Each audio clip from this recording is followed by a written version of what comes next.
Welcome to the Made Up Memphis podcast, where we celebrate the grit, heart, and hope that make the 901 shine. Each week, we sit down with change makers, youth, and families to talk real mental health wins, money moves, and life skills breakthroughs. All the tools we use at Made Up Memphis to uplift, equip, and empower people to build stronger, more resilient lives. Whether you're 14 or 40, a parent, mentor, or ally, this is your spot for stories that heal and strategies that work. So grab a sweet tea, get comfy, and let's step into growth together. Because here at Main Up Memphis, you leave the baggage, keep the change. All right, hey everybody. My name is Joey Laswell. This is the Made Up Memphis podcast. Glad to have you here, and we are excited to introduce a financial professional that we have with us, Mr. Warren Albright. Hello, everyone. Say hello to Mr. Albright. He is a financial professional with New York Life, correct? Yes. And we just wanted to have him on the show, kind of pick his brain about the financial world and maybe some things that we can glean, some nuggets of information, and just kind of get to know him a little bit better and talk about his journey to the financial world and what he's doing now, and then maybe some things that we can talk about in the future for his vision for the future. So, Warren, thank you so much for taking the time. I really appreciate it. I've done some research on you. You've got a really great background, a really great just living resume, and I just want to dig into it a little bit and tell people some of your story and how you got to the financial world. It seems like it was a very interesting journey. So tell us a little bit about your journey into the financial world. Tell us a little bit about yourself and some of your background. Okay. Journey to the financial world. First of all, when I was young, I was always interested in finance. I saw my father investing in real estate and stuff like that, so that kind of interested me. And then I started working. I was in the service, Army, and I was started buying vehicles. And my Okay. father said, "Oh, that ain't gonna make you no money. You need to stop buying all these vehicles. You need to buy some rental property to make you some money. Something Okay. that's gonna make you some money instead of some a depreciating asset, which is a Yeah. vehicle." So I ended up doing that. I stopped buying vehicles, and then I started looking into real estate. I bought my first real estate rental property at the age of 18 years old. At Wow. that time, uh, I think a lot of the folks that's around my age, it was a song out called "I Don't Want No Squirrels" by TLC, and they were talking about folks that was living in their mama house and daddy house and stuff like that. But at Mm-hmm. that time, I started buying rental property at 18 years old, and I was staying in my parents' basement. Okay. And I had about three or four different rental properties, and I was collecting money. Now, this was in the early 90s. So Right. that's what got me kind of with financial literacy. My father telling me stop buying all these cars and buy something that's going to make you some money, and he was doing the same thing. So it's something that I saw. So I Mm-hmm. had a few rental properties. Then I decided at the age of 22 years old, I decided to go to college for accounting because I was always good with numbers. Mm-hmm. The military helped me out with that. So I was getting a check every month, two checks from the military Nice. while I was staying in college. Well, while I was in college. And then also I was working while I was in college. So I had some checks coming in. And not to Mm. mention, I had rental property that I Right. had checks coming in. So Nice. I was in college, undergrad, doing majoring in accounting. At that time, also, I was introduced to stocks. So Mm. for you to be an accounting major, you're gonna have some classes dealing with the stock market. So I started, that's another way of making money. Mm-hmm. So Yep. after college, after the undergrad, I went back and I was running a business. After the accounting, I was running a business, and I started investing in the stock market.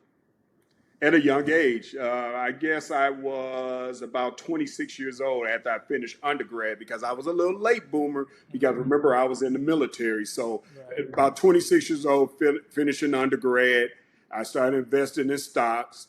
Um, and then I said, I want to help the community out. So I went into teaching. And anybody know that anybody going into teaching is not because of the money No.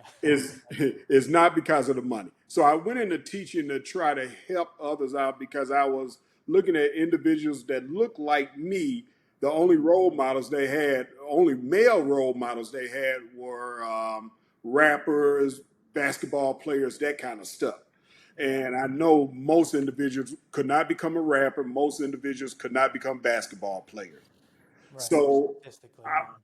I was trying to be a role model. I did that for 17 years, taught for 17 years. I was still invested in the stock market. I was still invested in real estate and stuff like that. Then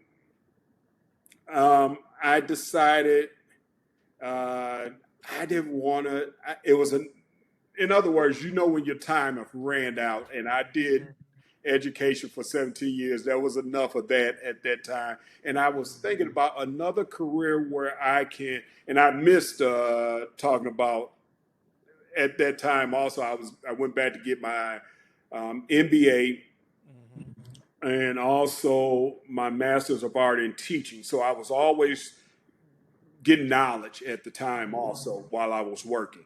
So I decided after the 17 years of teaching, I decided that I want to find something where I can incorporate my business background because I had a business background as far as running a business. I had a accounting degree. I had an MBA.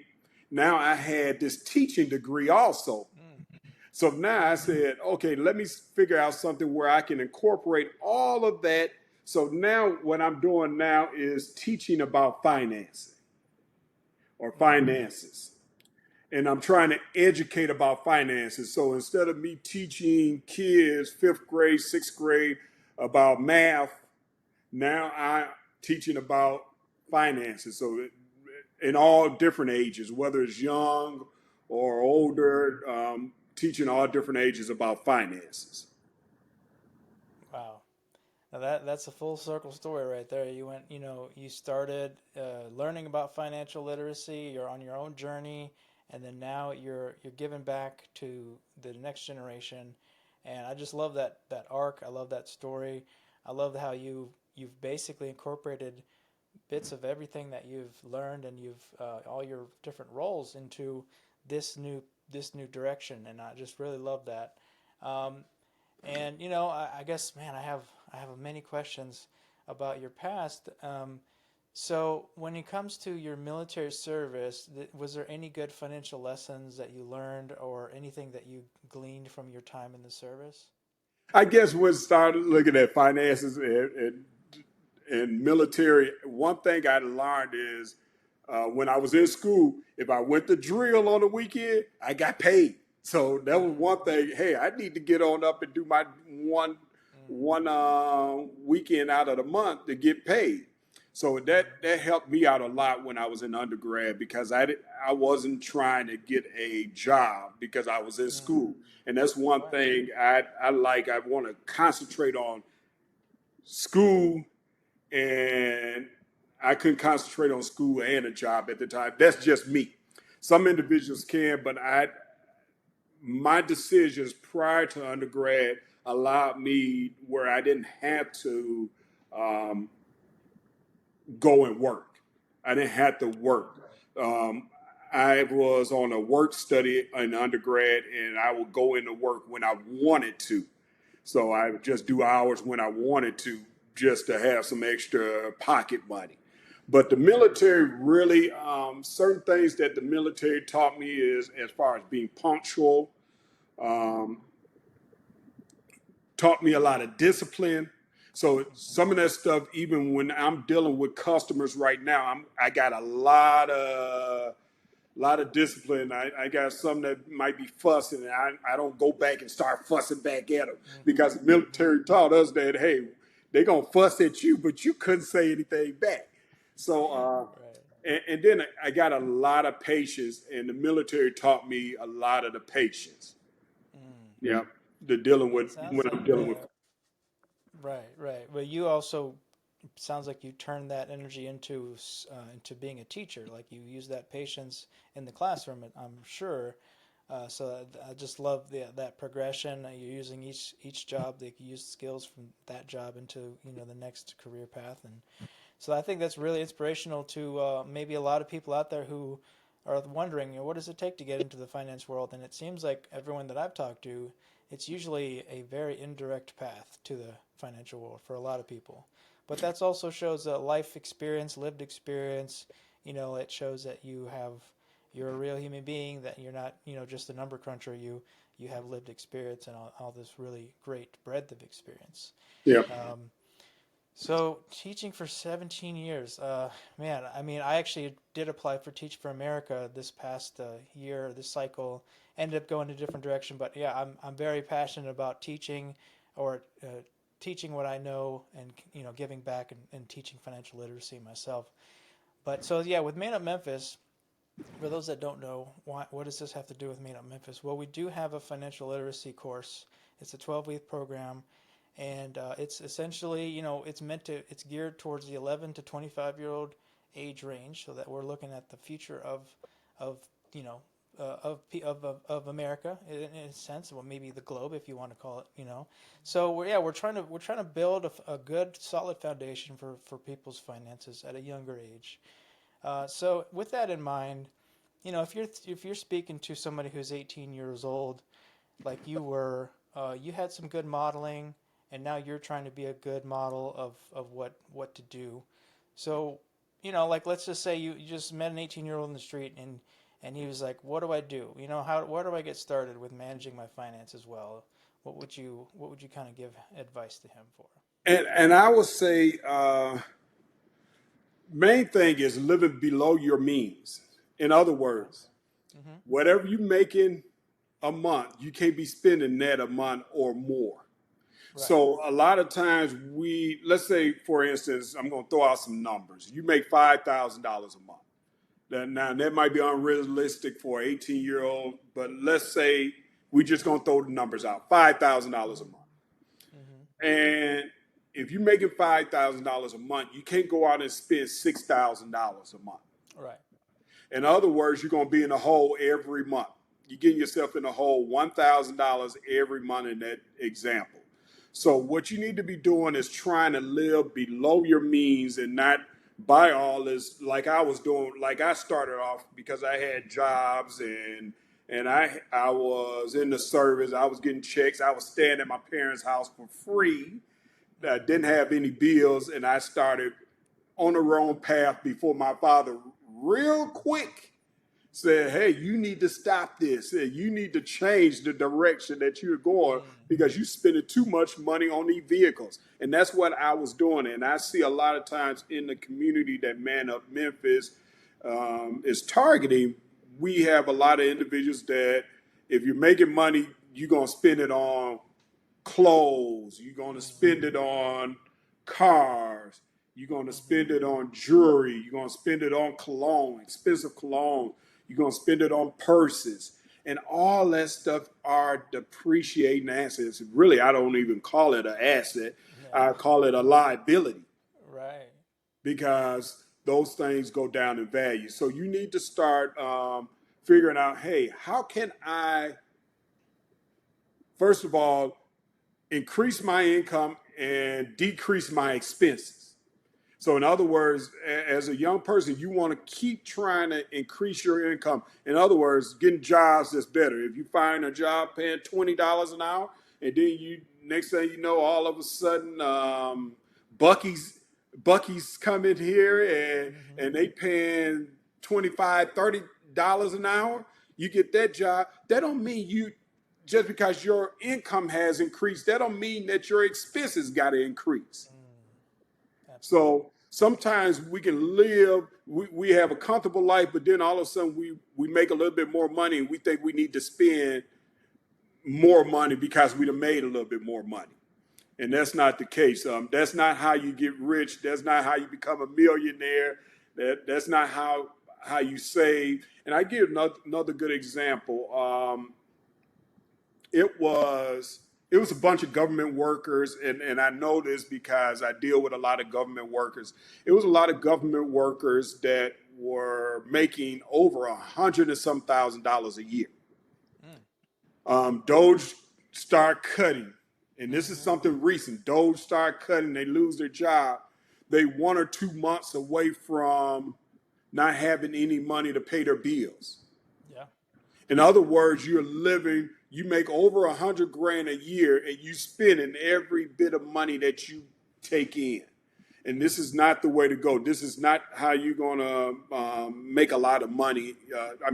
Really, is not the way to go. You need at least 3 to 6 months of emergency funds, and certain individuals say up to 9 months. In other words, if you lose your job, you don't have nothing to worry about. You got a little cushion sitting up here where you can get access, or liquid assets that you can get access to cover your bills in the meantime while you find another job.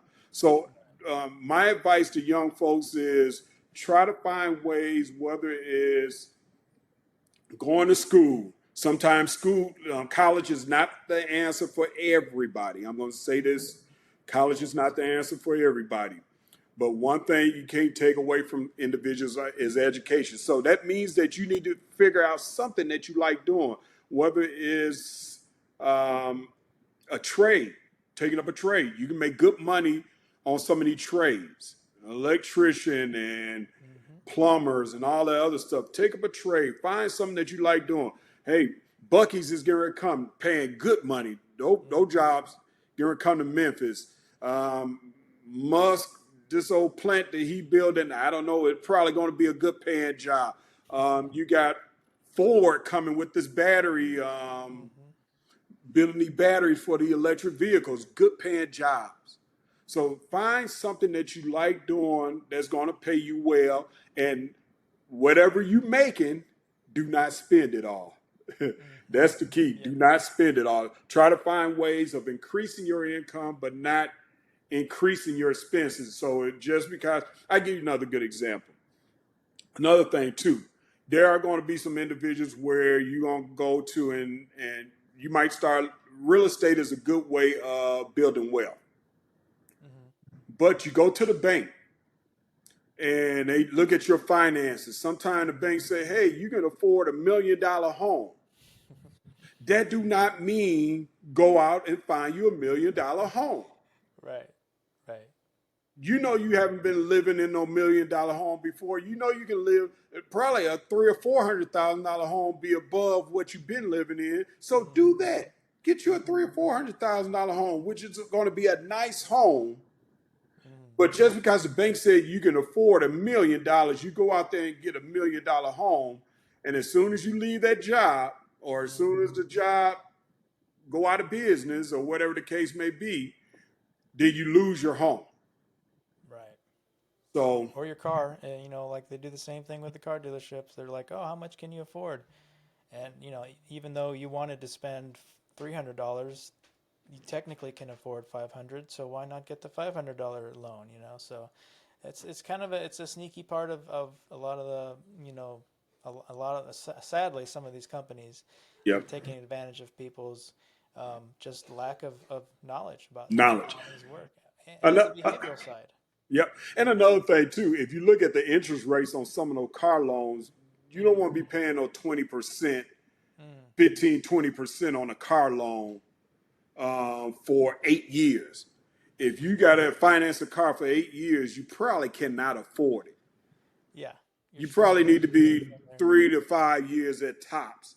But if you got to finance a car for 8 years, a depreciating asset, by the time you pay for that car, that you got that $25,000 car, you've been to pay 50 grand on it. hmm By the time it's all Most said and done. people, Yeah, most people don't keep their cars for like what, average of 3 to 5 years, if that, Yep. nowadays. So yeah, it's definitely, and then they just roll over the liability into the next car sometimes, Yep. upside down, and yeah, so it's really it's dangerous because like you said, all you have to do is lose your job or layoffs happen, and Yep. then now you're going to lose your car and then potentially your house. So some great advice there. And going back to um, what you were talking about at 18, I'm really curious now about how did you manage to buy your first rental property at 18 years old? At 18 years old, and this is something I don't recommend, but I had income. I haven't had credit built up at that time. My Mm-hmm. parents co-signed for me. They Oh, trusted in okay. me and believed in me. Mm. You can't co-sign for everybody. That's all I'm going to say. A That's lot of folks will tell you not to co-sign. My parents trusted in me that, hey, he was going to be able to pay that note every month. So remember, mm-hmm. I had it was a duplex up in Milwaukee, Wisconsin, where Mm. I was getting income from 2 units. The note at that time, we talking about early 90s, was $300 a month. There was Mm. taxes, insurance, principal. Wow. I was getting about $900 a month from that house. So Mm. that's how I got started. And I would take the $900, and I didn't really need the $900 at the time. At that time, Mm. so I would take the $900 and put it back into the house. I was paying the note a $900 note, Mm. but it was really $300 a month. So what Nice. I did, I got that house paid off in 2 3 years, Wow. because I was paying the $900 on it Yeah. every month. So that was one of the properties that helped me when I went to school. I was getting the $900 all to myself. Now, Mm. yes, I still had to pay insurance. Yes, I still had to pay taxes, but that was a lot less than the bulk of it was principal. Right. So that's how I got started in the real estate, kind of doing that with the real estate. And then, um, like I said, with the young folks, I wanted to kind of touch base, and I don't want to get ahead of myself as far with New York Life. And Mm-hmm. you want me to kind of go there Yeah. now, Joey?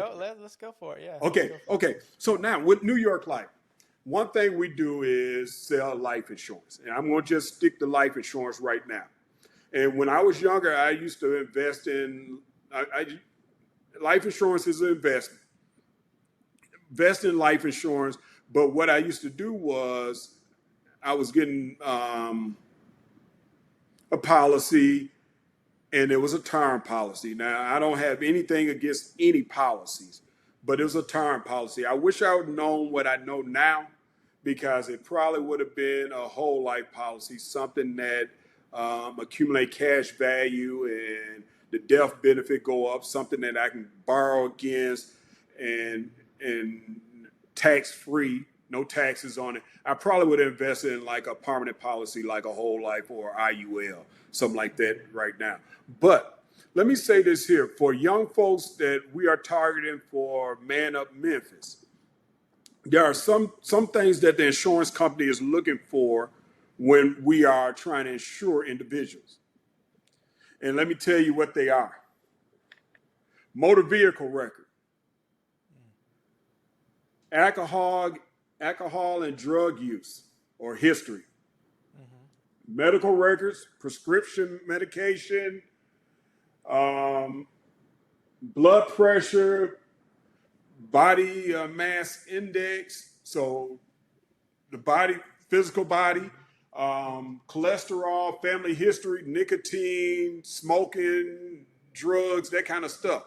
All that stuff that I just said, who are the individuals that do not have all those?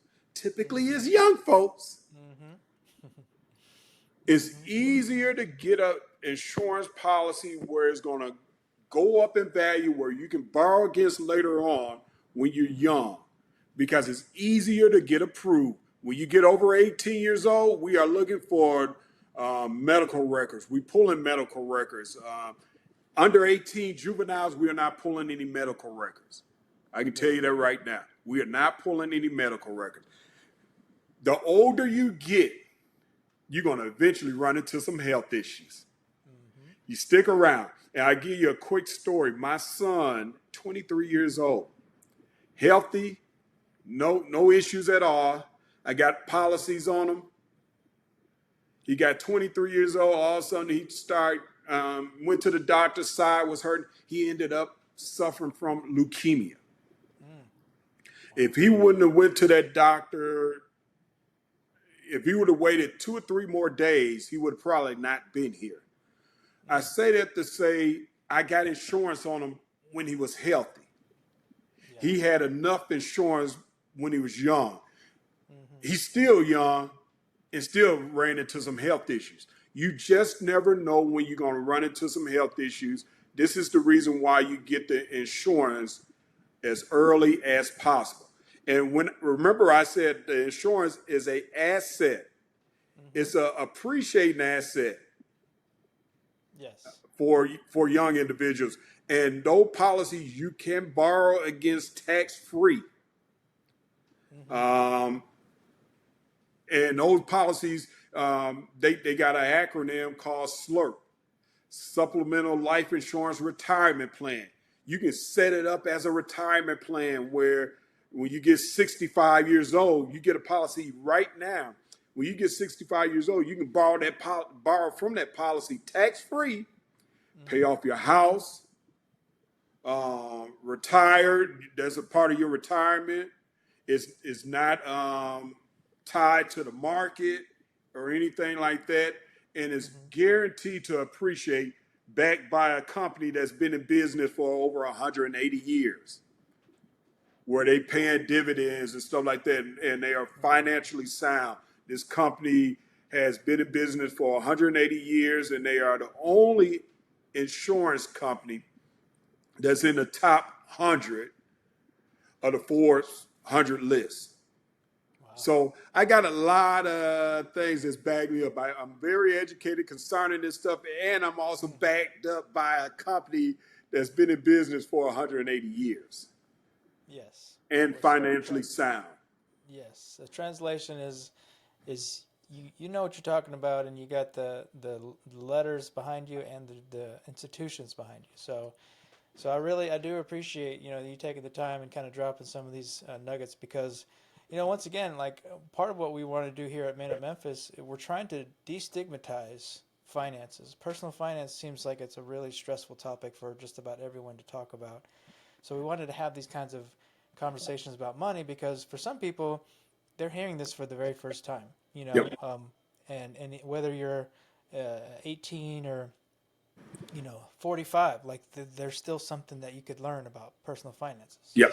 So yeah, and I'm just kind of a nerd about finances and personal finance stuff, but I also have learned, when my time in the service was, even military members who have guaranteed paychecks and health care are not doing good with their money sometimes. So there's clearly something systemic that's going on that and most people that I talk to, they're like, well, no one ever told me how to manage my money, or I just kind of learned by doing, either by family or friends influence, or especially nowadays you have social media influencers who are controlling how people are spending their money.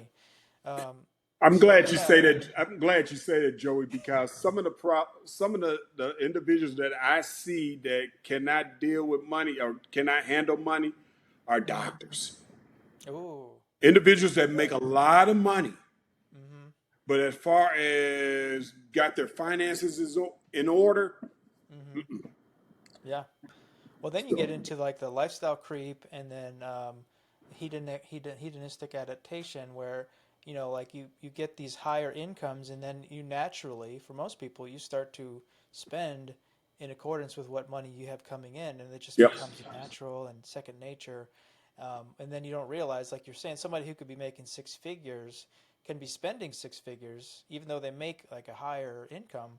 They're actually broke. Or if something would happen, they're actually broke.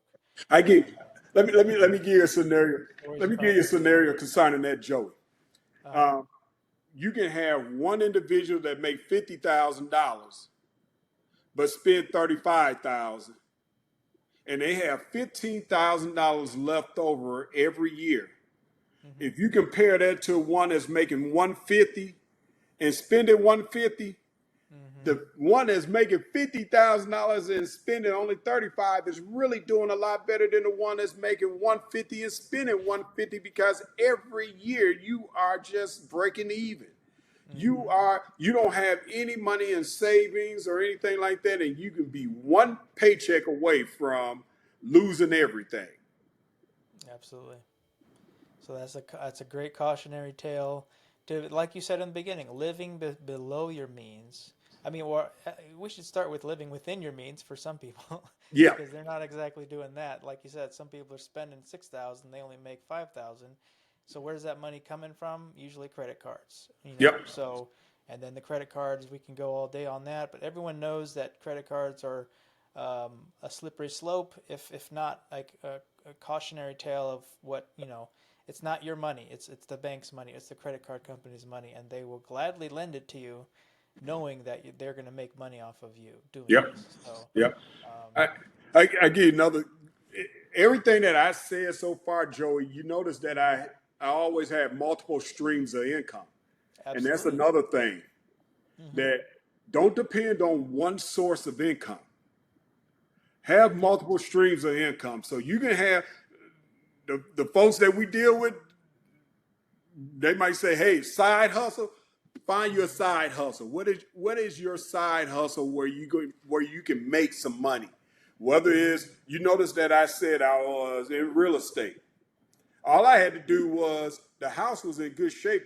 Go pick up rent money every month. Hmm. That was one of my side hustles. I had money in the stock market. Hmm. That was a side hustle. I can sell a stock anytime I want it. If I needed the money, I can sell a stock and get the money. But Hmm. I know that in an average 10-year period, the stock market is going to be up probably 8 out of those 10 years. If you Hmm. have two bad years in a 10-year period,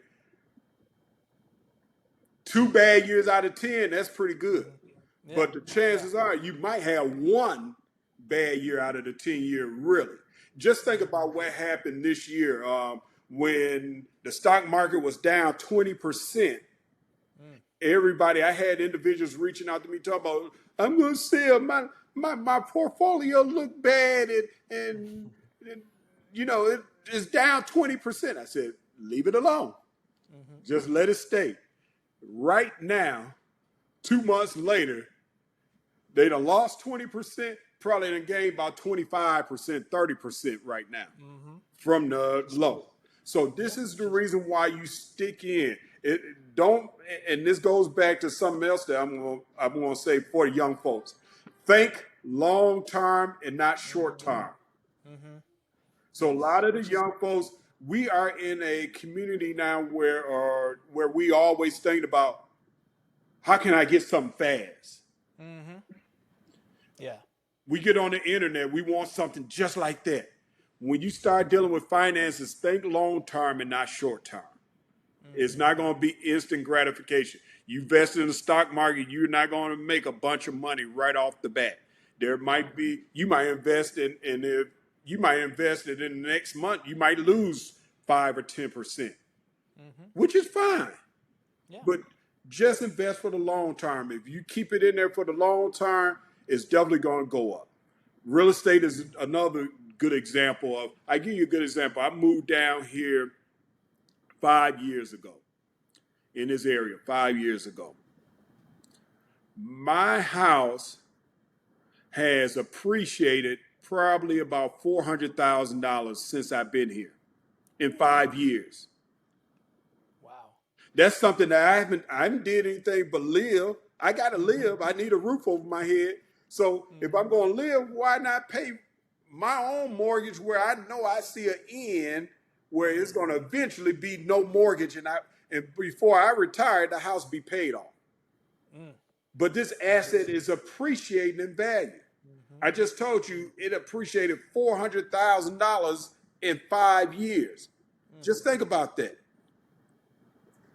Yeah. So any real estate investors, come look at Memphis, and well, you're in the Germantown area, right? Yep, I'm in the Germantown Yeah. area, Olive Branch, Yeah. Mississippi, that Collierville, Okay. Tennessee, in that area. Nice. Yep. Yeah. So there's a lot of growth happening. So yeah, just a little pitch for the city of Memphis. There's a lot of cool things happening. Um, but yeah, those are all great pieces of knowledge and wisdom.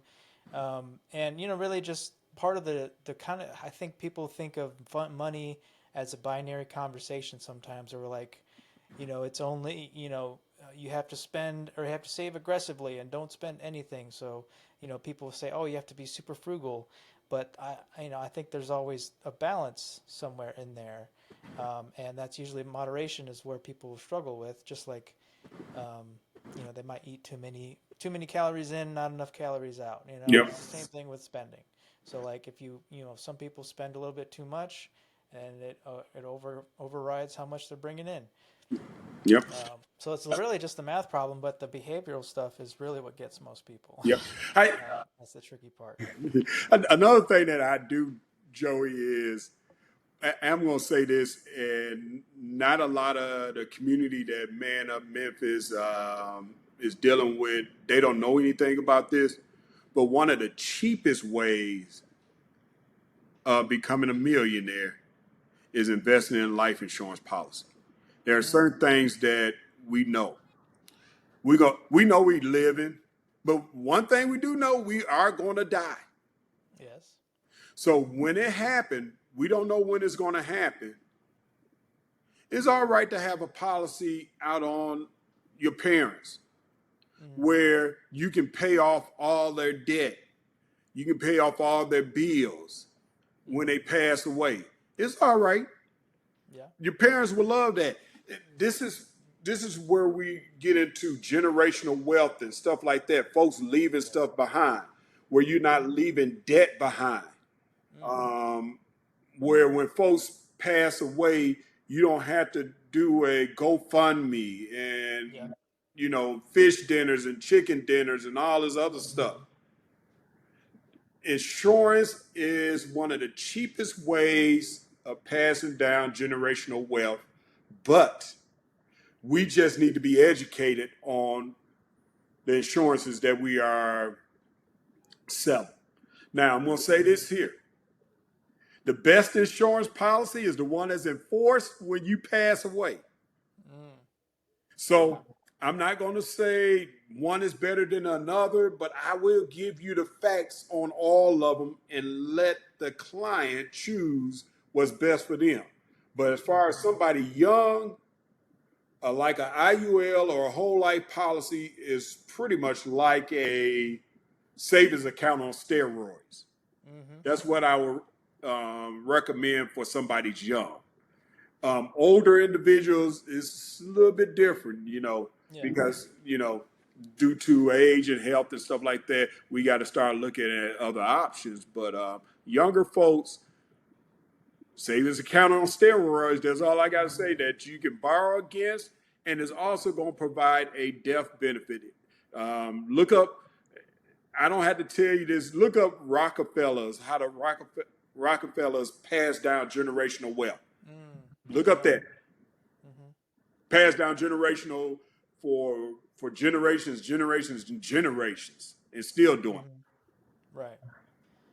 Yeah, and I mean what's happening now, I feel like more so often is that people are passing down generational debt and generational like bad financial decisions that like and that's something that in the financial social work world we talk about a lot is that generational financial trauma, um, and you're really diving into that, and that's something that we can basically preventatively, proactively take care of versus, and I mean, unfortunately, I worked, my first job out of grad school was at an emergency room social worker position.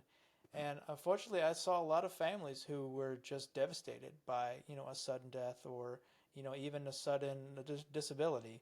it. Yep. And, now they're having to deal with the financial implications of a breadwinner who can't work. So all these things that you've been saying are just little light bulbs of like, Yeah, that's exactly right. Those are the things that people need to be thinking about. I'm But so it's usually one of those. It's a reactionary thing instead of a proactive thing.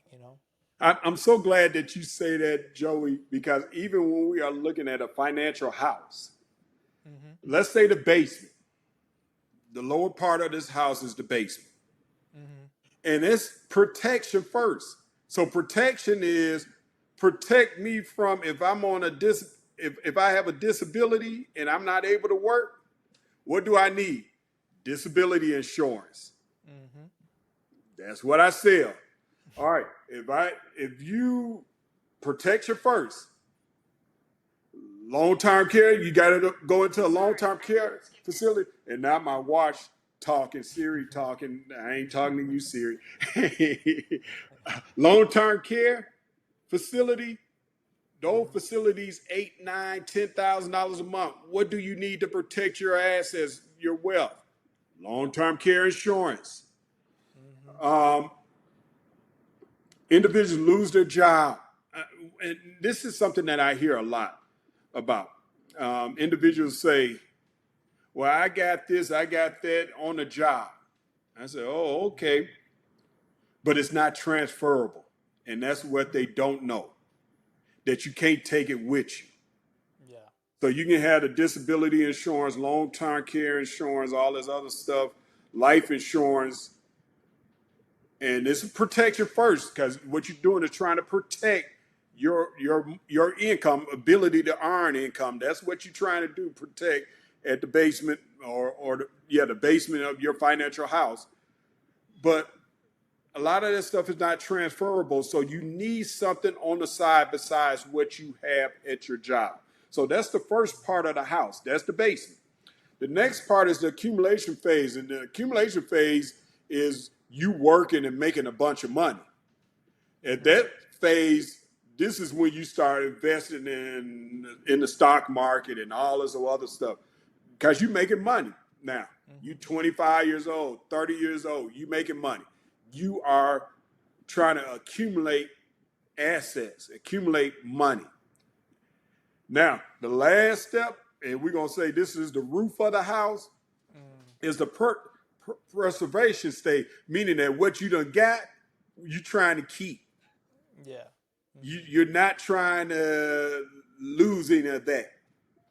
So yeah, that's that is for individuals that might be a little bit older, the preservation stage, but that is for let's say going into a long term care facility. You need long term care insurance. How are you going to protect your assets? Are you going to put in a trust or a will? Now this is Mm-hmm. talking to the older folks. Uh, you got to put your stuff in a trust. Mm-hmm. Sometimes we think the will, and that's all we knew about was the will, but the will, it does not prevent stuff from going into probate. Mm-hmm. It'll still go into probate. You Yeah. still have to pay attorney fees and all this other stuff. So you trying to protect what you have earned in the preservation stage, which is the roof of the house. So you need to be putting your stuff in a trust, that kind of stuff, and sometimes getting stuff out of your name, putting it in the kid's name. Mm-hmm. Yeah. Yeah. So these are the things. I mean, I'm learning stuff too every time. When I talk to financial professionals, that I'm like everyone has blind spots. Financial blind spots, and some people are chugging along, they're doing good, but then they like, oh well, yeah, I don't have a good enough life insurance policy. I'll deal with that later, and usually, you could, but then like you were saying earlier, the younger you are, the better it is to get that insurance policy when you're younger, and then you can grow with it, and it'll gain um, gain value and stuff. So Yep, cash value. really, yeah, yeah. So what's a good age, or the best age that you can say as a young professional? Obviously, you want to start when you're 18, but like let's say some people who are getting out of college, 22, 23, 24. Is that a good time to really start this stuff, or when would Yep. you recommend people The get going? the sooner the better, because um, you heard of compound interest. That's exactly what these are doing. So the sooner the better. So if we are investing in the stock market, if we are investing in a life insurance policy, anything like that, even investing in the house, and we start talking about multiple streams of income, and I'm just giving you some ideas of multiple streams of income, the best time is as young as you can or as soon as you can, because one thing, there are certain things that prices of the houses are not going down, they're going up. So get it as soon as you can, get what you want as soon as you can. Life insurance is not going to go down, it's going to go up because you are not getting any younger. And the chances are the health, sometimes as we get older, what happens when we get older? We kind of start to spread, we start getting unhealthy, we're getting older, the price of this stuff goes up. So the best time is to get it as soon as possible, whenever you're able to get it. And let me say another thing you said, Joey, is we might not have enough insurance. And I want to give the listeners something to think about. Let's say, Joey, you and your wife make $100,000 a year. She got $100,000 policy. If she passed tomorrow, her income has been replaced for how many years, Joey? 1 year. 1 year. If that. I mean, and then the thing is, y'all got 3 kids. I'm just throwing out. Y'all got 3 kids to raise. And your kids are 7, 8, and 12. 1 year, $100,000 policy is not going to take care of those kids. So now Joey is in a worse predicament now because his wife done passed away. I'm just using this scenario. We're going to pray against everything that I'm saying, but we're just using this scenario. But I'm just giving you an idea of sometimes individuals will say, oh, I just want a $100,000 policy. How you come up with that number? Okay, let's look at some things. What's your income? How many kids you have? How long you got to take care of those kids? And nobody should be saying 18 years old because we know the kids are in your pocket way past 18 years old. Oh, yeah. So now there. your income has to be replaced for those many years, all the way up to them finishing maybe undergrad, 24 years old, 22 years old, wherever the case may be. So this is how, and another thing too, remember, you still got bills. Joey, you still got a house note. You still got a car note. Your income, your wife passed away, the $100,000 that she was making, you don't get that $100,000 no more. Because she's not here to generate that $100,000 income. So a lot of individuals are well underinsured. Well underinsured. So what I try to do is educate. Like I said, I have taught 5th and 6th graders, so I can break stuff down to, hey, you're going to understand. I talked to a guy last week, and he said, you know, Warren, I have talked to 5 other agents, and none of them took the time out to explain to me everything that you explained. They just sell. And if you're looking at a company, if you're going with an insurance company that only has one product, you need to be looking at another insurance company. If the only thing they have is one product, and that one product is the best thing going, it's not a one size fit all matter. If you notice what I said for the younger folks, I would go with a index universal life policy or a whole life policy for younger individuals. I did not say the same thing for older individuals. I said they have a little bit more different options due to health and all this other stuff and the premiums and stuff like that. But I know younger individuals, the premiums are going to be low. So if you are looking at a company that they only have one product and their one product is the best thing going and they don't have any other solutions for you, you need to be looking into another company. Mm. I love that. That's great. Great advice. And I think a lot of people are also intimidated by the insurance world and advisor world, or they think, oh well, I'm not rich enough to do that kind of stuff. But like as we've talked about, this is the kind of stuff that everyone needs to be thinking about at some point in their financial life cycle. Um, and also because you don't know what the future holds. So Yep. you could be healthy and something could happen, and all you needed was that policy in place, and instead you didn't. And then, as I've seen in the hospital world, that has devastating impacts. Yep. In other So words, health issues can go down south, and now mhm. you are uninsurable.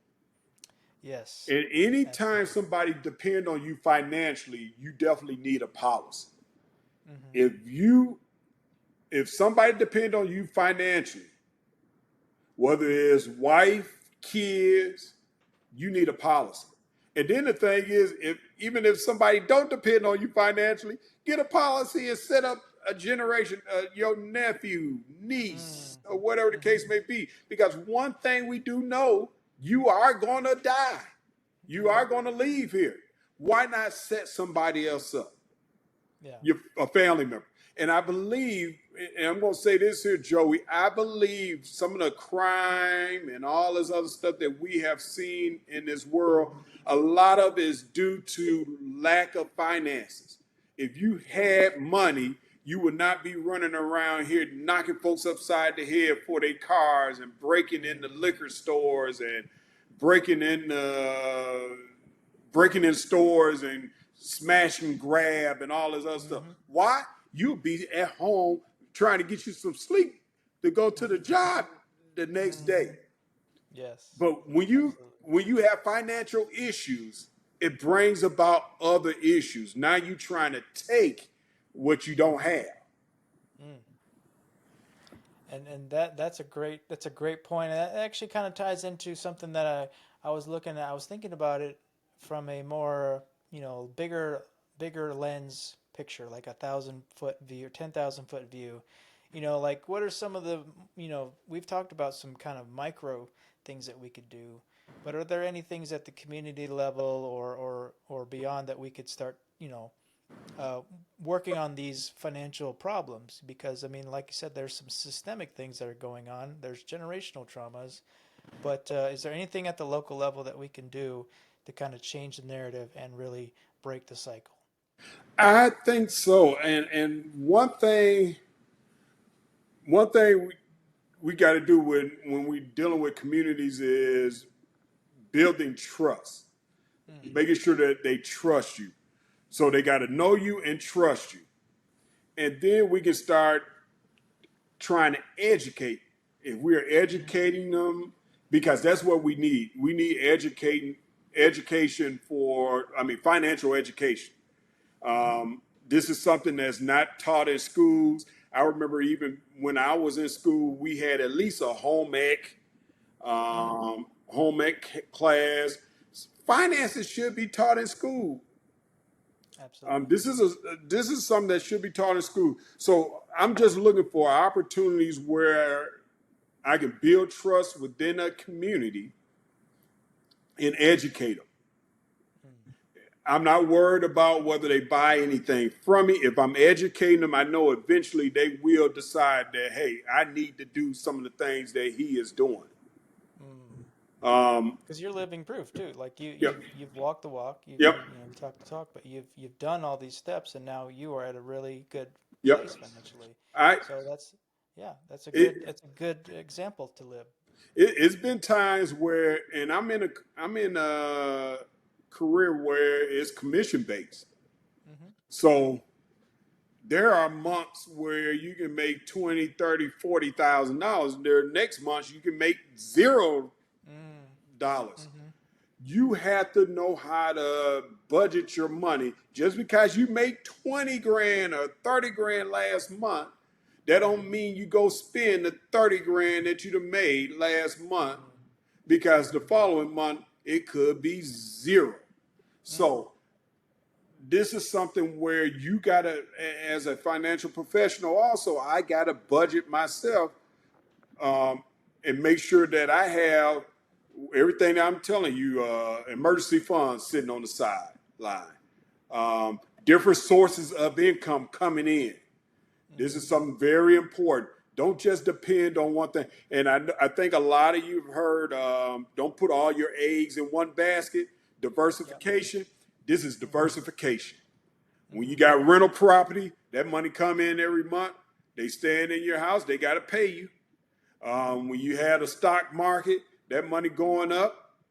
Last 2 years, the market been up 20-some% both years. So just think, in 2 years, 2023 and 2024, you had 20-some% gains. In 2 years, if you had your money in there, you would have had about a 45% gain. And then this year is up also, even after we had a 20% decline a couple of months. Right. Man. So yeah, so that's basically, some great context to, I think a lot of people get really emotional about their investments, which is understandable. That is a human behavioral thing, that we see our money going down and it's like we panic because we're like, oh my gosh, it's gonna be the Great Depression, so we better jump ship now. And so there's that fight or flight response that I think a lot of people, they're choosing the flight. They want to jump ship. But as you said before, most people that jump ship, if they had literally just stayed the course and done nothing, they would have been in a much better position. But in that moment, and I'm trying to play devil's advocate because I know I've seen it, where in the moment you see the decline and you just react on emotion and impulse. So yep, it's tricky. It's tricky though. They got a saying that say, "Scared money don't make money." You can't be scared to make money. Right. And remember what I said earlier, you got to think long term versus short term. So if you think it's short term and you took your money out of the market a couple of months ago because it was going down and you lost so much money, it's not a realistic loss until you start taking your money out. That's right. When it's a real loss. It's a loss on paper until you take your money out. So paper, you can look, or on a computer, you can look at the computer all you want and say, ooh, the market down 15%. But it's not a realistic loss until you start taking the money out. And that's when you actually got the loss. So if you would have just left it alone, that money would have been back up and you would have been up in the positive versus selling it at a negative. Right. Well, and then you also got the concept of people who are the panic sellers. You've got the smarter people who are buying when people are panicking, and so they're the ones that are actually the ones making the biggest impacts. But that takes you, in order to be in that position, you have to have confidence that you have your cushion, you have all your money, all your ducks in a row. So you don't just YOLO $10,000 off of money that you've borrowed or something like. You have to have a good financial foundation to make those smart decisions. I gotta say, Joey, that if you do everything that everybody else is doing, you're gonna end up broke. Because why? Most of us are broke. Yeah. You can't do what everybody else is doing. So when it comes down to, if everybody else is selling in the market, you're gonna end up broke. Yep. You end up taking a loss. You end up taking an L. You can't do what everybody else is doing, or else you end up broke, because most of the individuals are broke. So now you need to figure out a way of getting out of that cycle. You need to figure out a way of getting out of that generational curse. And there are a lot of sources. I'm available to try to help individuals get out of that, where looking at finances, I'm not trying to rush anybody and stuff like that. I'm trying to break it down where you can say, a lot of folks will say, oh, I can't afford that insurance policy. It's $100 a month. Mm-hmm. I can look at your finances and I guarantee you I can find some ways of saving where that money can be redirected to an insurance policy. Because if you look at it, everybody finances, you can find something where, oh, you eating out 4 times a week? Mm-hmm. You buying $20 for a burger and fries and a drink? I'm going to give you a good example. Me and my family, when we go out to eat, the drinks are sometimes $4 and $5 each. Yep. And the more family members you have, just think about that. Multiply that 4 by the number of family members and figure out how much money you spend on drinks alone. And you be sitting there saying, I could have went to Sam's or Costco and got a whole case of these sodas for that kind of money. Yeah. You can save money just by saying, hey, drink water. Water is good for us. We supposed to be drinking a lot of water anyway for health reasons. It's a lot of benefits to water.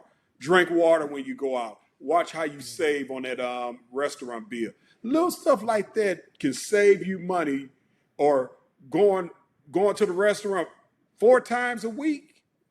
Let's cut that back from 4 to 2. I guarantee you I can find ways that you can save money and get something that's going to be an asset versus just spending money on blowing money on that kind of stuff. Yes. Do, And then you do save I? it on your waistline too. Yeah, yeah, yeah. Let's be real. Save it on that Hey, waistline. Joey, it'll help out also when you try to get that insurance policy. You a Oh, lot there you thinner go. too, There you because go. now we are looking at health, and now you are a little bit healthier. You are Mm-hmm. healthier, meaning that you're gonna get a better premium because you get a better health rating. Mm. You can't go in there and all you eat is fried food and you 50 pounds overweight and you think you're going to Mm-hmm. get the best health rating possible. It's not going to happen. Yeah.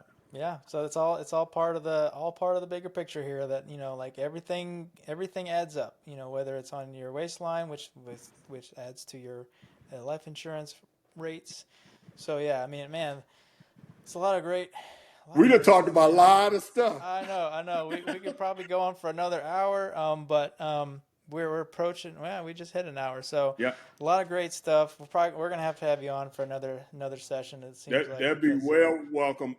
Is there a yeah, way, Joey, that individuals can get in contact with me, or if they want to yeah, talk yeah. about any of? Sure. Yeah, well, I'll put your information in the show notes. But if you want to go ahead and just say, like, how can people reach out to you, phone number, email, and then Okay, I'll make sure it's in the show notes as well. okay. So my email is wf albright at ft dot New York Life spelled out .com. So that's WF Albright, my last name Albright, 1L at ft dot New York Life .com, or cell phone. I answer my cell phone all the time, or you can send me a message, text message me on my cell phone. The phone number is area code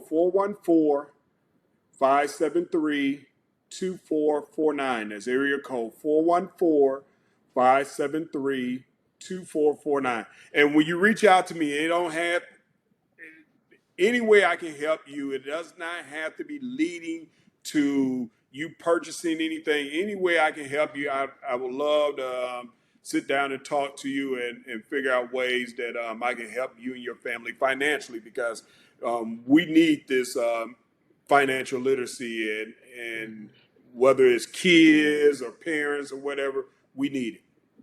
Yeah. And with your working with Made Up Memphis, what are some of the things that you maybe have on the horizon or have done in the past, and maybe some things that we could work together, maybe, and try to coordinate a community event and just teach kids about financial literacy, maybe? Yes, and I know Man Up Memphis. do have like seminars and stuff like that. So there are things that's available, and I believe it's coming up. I don't want to, Rachel, I believe, will throw that out, but there Yeah. are a lot of stuff that's coming up, and I would just say stay tuned. And there are certain things. I got an email today, and if you are in this area, I got an email today about other. Let me quickly look at this email real quick Yeah. because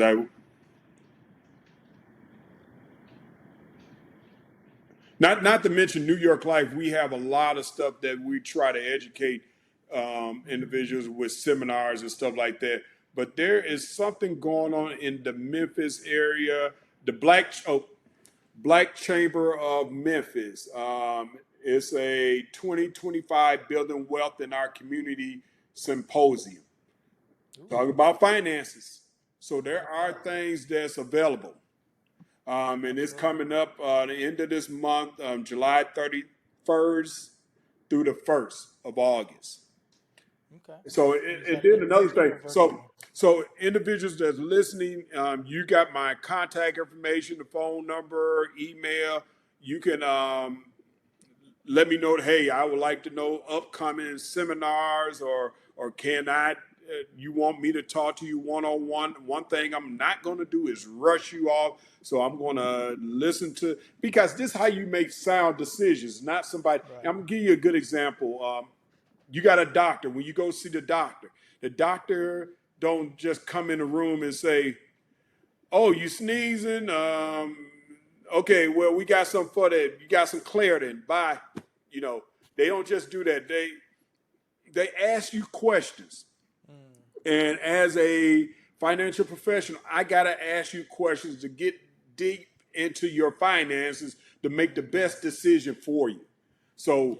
anytime you got a doctor and they just say, "Hey, oh, what's wrong with you? You sneezing? Oh, okay, well, I got something for it," and they don't check anything else, you might need to be going to see another doctor. Mm. It's the same Yeah. thing with your Yeah. financial Yeah. checkup. If somebody say, "Oh, you looking for insurance? Oh, I can get you $250,000 insurance, and we're gonna do a term policy, and that's all we got to sell you is a term policy." You need to go see somebody else. It's Yes. not a one size fit all. Right. Yeah.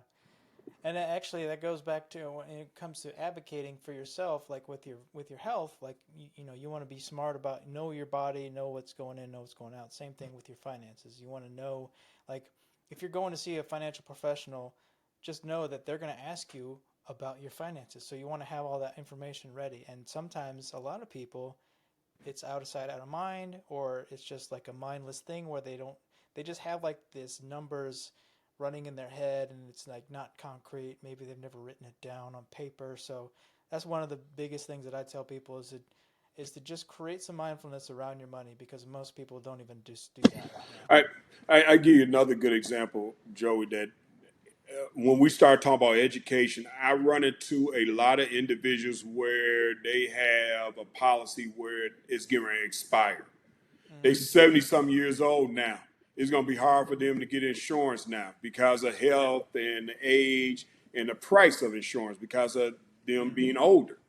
Yeah. They tell me all the time, "I didn't know I had that kind of policy."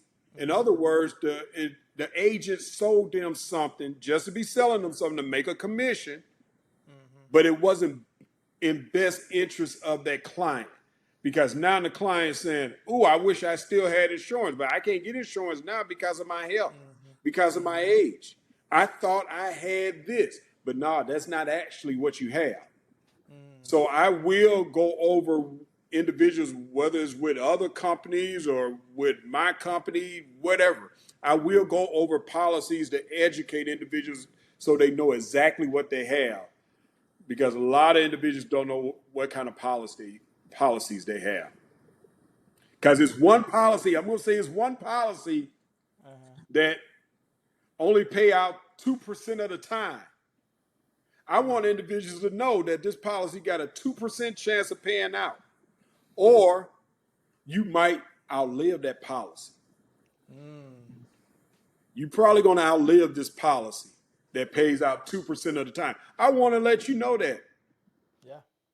Now, it's a purpose for that policy. If you're getting it for mortgage protection, you saying, hey, I got 30 years to pay off my mortgage. I want to get a 30-year this policy to pay off my mortgage. It's good for that. It's a purpose for all of the policy. But I want you to know exactly what you have. Chances of a 25-year-old getting a 30-year term and they living past 55 is probably high.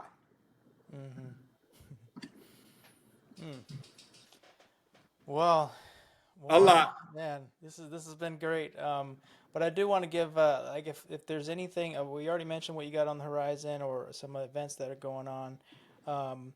But yeah, stay tuned. We're gonna have you on again. And probably, I mean, this could be a running series too. You know, we're big on financial literacy, and you're an expert in the field. So you know, I'm learning something just by talking to you. So I'm hoping that the audience, somebody is going to be, you know, some light bulbs are popping off right now. So Hey, Joey. Remember, yeah, I was in education, and I know this for a fact. When you teaching, you got to say the same thing 7 times before it get in your head.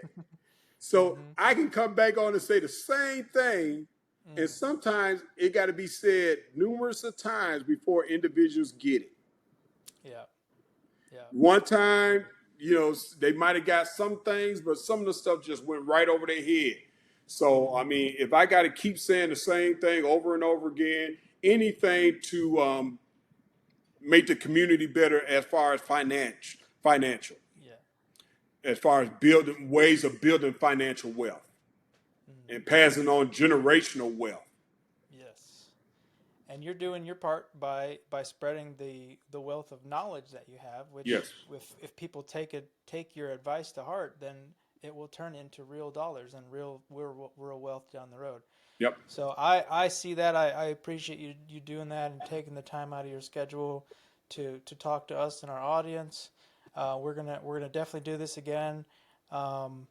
But yeah, we got your contact information. I'll put it in the show notes. And you know, any last parting words of wisdom or nuggets you want to drop? I'm going to say just this here. I'm going to be done. Joey, thanks for having me. Man Up Memphis, thanks for having me. The audience, thanks for listening. And let's put some of this stuff into action. As far as let's change the trajectory of our community as far as financially. We can make the change. Just because mama and daddy didn't do this and mama passed and she didn't leave me nothing, that don't mean you do the same thing. Let's change the trajectory of what we see going on. And I guarantee you, if we had finances, we won't see a lot of this crime going on. It was solved. Now we know there are other things going on, but this is one of the big problems in the community right now. So Yep. let's make a change. I love it. Let's make a change. Well, that's actually it ties into our one of our slogans, where we're trying to kind of have a slogan for Made Up Memphis, but it's um, leave the baggage, keep the change. So that's kind of what our mission here is at Made Up Memphis. Warren, thank you so much for your time. I really appreciate it. This has been amazing. I've learned a lot. I hope that the audience learns so much, and hopefully there's some questions. So I'm hoping to field some questions, and maybe the next time we have you on, you can have some follow up questions Yep, to answer. that'll be good. That's one thing I know with educating. Sometimes you just can't talk to individuals, and that's a form of communication. Sometimes you need them to be responding back. So I would love to take questions next time and just answer questions. And the thing is, I don't know everything, and that's one thing about me. But I know how to get the answers. There you go. You don't have to know everything, but I know how to get the answers. I know a lot of stuff, but if I don't know the answers, I know where to get the answers to the questions. There you go. All Yeah. right. Well, that's half the battle right nowadays is getting the right information to the right people. So, Yep. thank you again, Warren Albright. Just a great person to talk to. I can pick his brain, and I probably will continue to pick his brain. But everyone is going to get benefit from this. So if you like this episode, give us some feedback, some love in the comment sections. Give us your questions, and then we'll have Warren on the show again. He'll answer your questions, and we'll have another great discussion about personal finance. Thanks, Joey. All right, well, that's a wrap for today's episode of the Main Up Memphis podcast. Remember, real change starts when you show up, break cycles, and walk into something greater. If you felt inspired, do me 3 quick favors. Subscribe and leave a note or a 5-star review so that more people can find us. Share this episode with someone who might need a lift. And get involved. Volunteer, refer a youth, or donate at mainupmemphis.org. Follow us on our socials at mainupmemphis for behind-the-scenes goodness, and send your questions or success stories to us, and they might make it on air. Until next time, here at Main Up Memphis, leave the baggage, keep the change.